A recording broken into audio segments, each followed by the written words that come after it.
Hey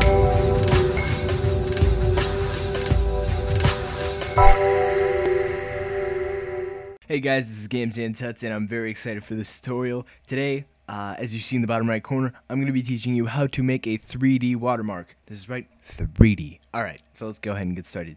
For this, you will need Cinema 4D. Now, I will not supply a download link because, of course, that is illegal. But if you have Cinema 4D, and this will be in the title for anyone who is going to be all like, oh, shocker, dang it, oh, jeez. It's going to be in the title, obviously, so you should have Cinema 4D if you're going to come here. Alright, so I have build R12 or whatever. I can't remember what it's called exactly, but we're going to go ahead and get started. So first we're going to go ahead and set up our options just so that everything's all set up. So typically 100 by 100 will be perfectly fine for any watermark.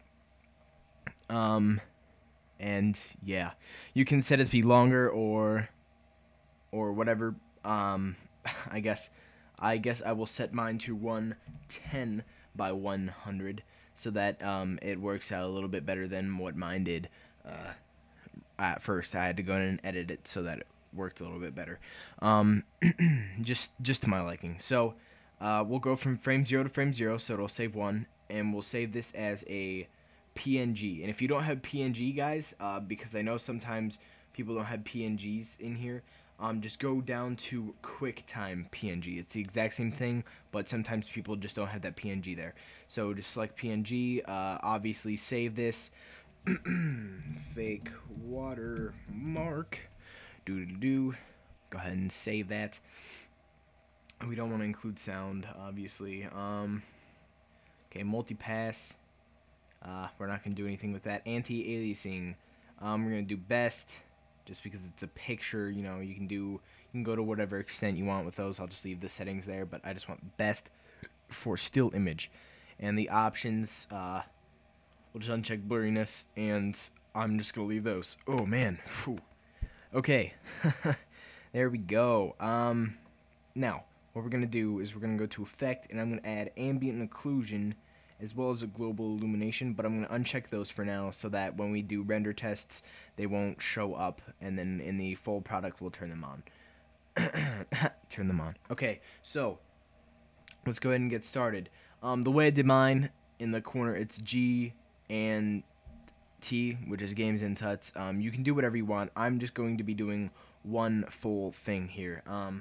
One full word instead of like twisting each letter, because that took a little while and I don't want to bore you guys. So I like to set my depth at 100. You can choose whatever font you want. I'm gonna use Bauhaus like I did in, actually I'll use Bifurc. There you go.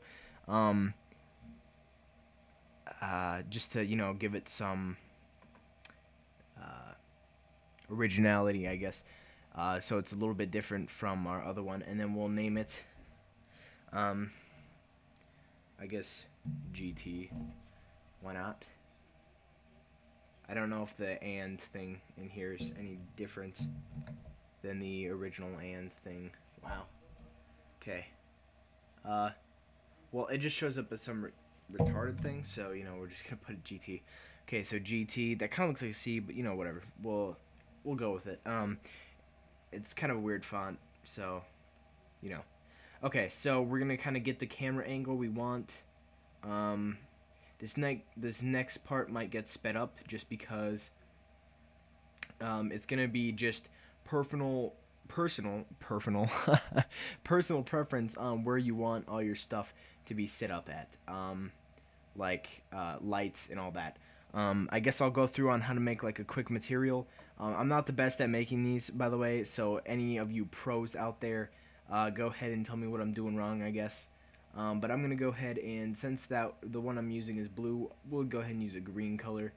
You want to uncheck specular, and then check reflection, and environment doesn't really matter, I guess.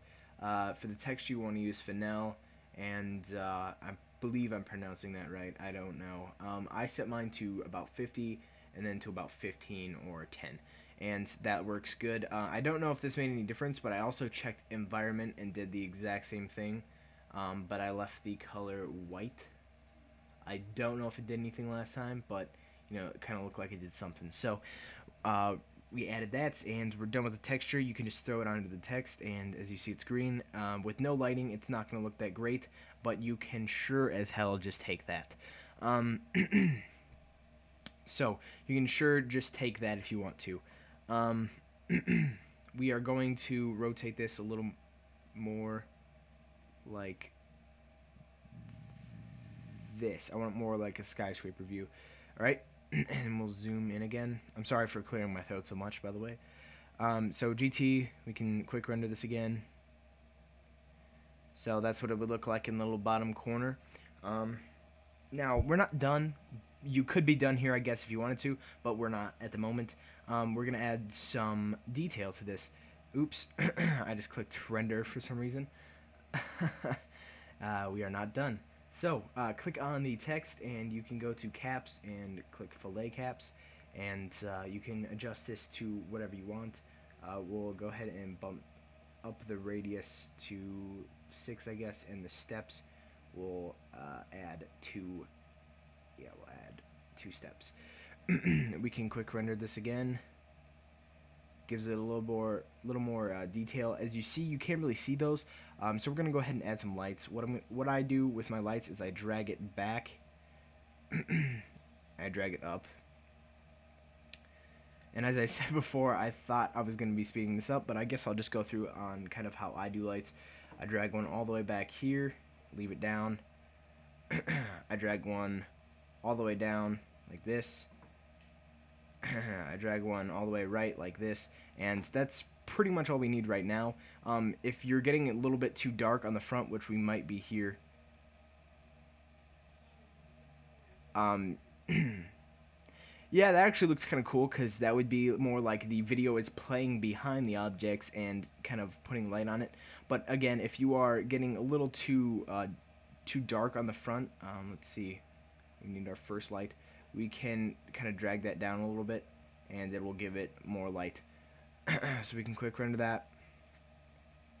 There you go. Now, if you're happy with everything, all you need to do is go back into the render settings, turn these on, right? And then for the save, we're gonna click alpha channel right there. All right, and then we can go ahead and close, and then we can render our image. This might take a while, by the way. Overwrite files, yes, since we accidentally did that one, and this might take a little bit. Didn't take that long. All right, so now if you go ahead and check on your desktop, you're gonna have I named it fake watermark because I'm not actually gonna use it, but you should see a rendered watermark with no background on the back, and you can use this in Cam Studio, Camtasia Studio, and anything really. It's nice, and it looks 3D and all that, because it is 3D. So if this helped you in any way, please rate, comment, and subscribe. Thank you so much for watching this video. I will see you guys next time. Bye bye.